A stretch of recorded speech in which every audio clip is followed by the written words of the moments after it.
This footage takes us over the Jadar Valley in western Serbia. Above ground, it is thousands of hectares of highly productive, fertile farmland. But directly below the surface sits one of the most concentrated deposits of critical minerals in Europe. That mineral is jadarite. Found nowhere else on Earth, it is packed with high grades of lithium and boron. The European Union desperately needs this specific lithium. Europe is pushing a massive Green Deal to electrify its transport grid, and right now it relies heavily on Chinese supply chains to do it. Jadar offers a local supply to break that dependency. The mining corporation Rio Tinto sees the opportunity, projecting an upfront capital investment of over $2.4 billion to build the extraction site. Because of that deposit, this quiet agricultural region is now ground zero in a fierce global race to secure critical resources. For state officials, the mine represents an economic lifeline and a guarantee of European integration. For local residents, it's an impending environmental nightmare. The rhetoric has become toxic. Independent polling shows 68% of the public opposes the project, while politicians label opponents as eco-terrorists. This scale illustrates our approach. We put aside the political noise and evaluate this project strictly on its return on investment. To find the actual ROI, we must examine three specific trade-offs: the raw economic math, the macroeconomic strategy, and the physical engineering safeguards. This is an irreversible transaction. Serbia is being asked to pay with its land, its watershed, and its autonomy.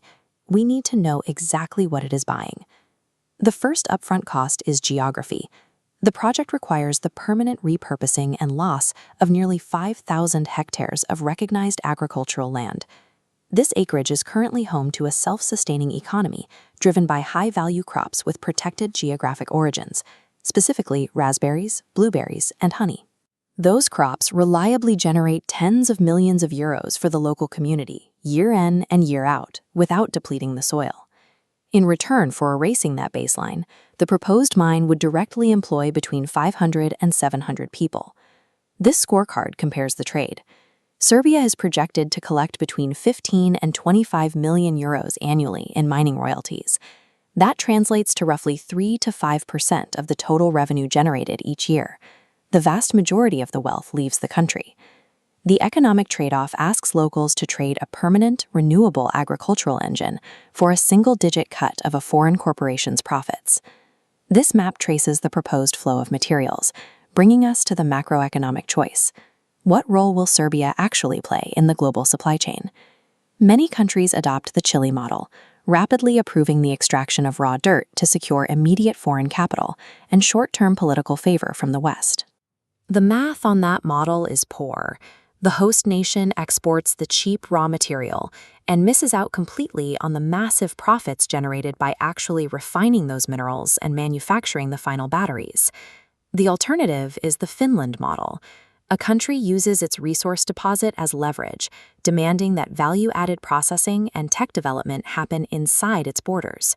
Forcing an investor to build domestic refineries slows down the project and frustrates international partners, but it creates skilled jobs and secures long-term strategic leverage. Accepting the Jadar proposal without binding requirements for value-added tech secures a quick win, effectively locking the state into a raw material colony role. Then we look at the physical engineering risks. Processing ore leaves behind millions of tons of solid chemical waste.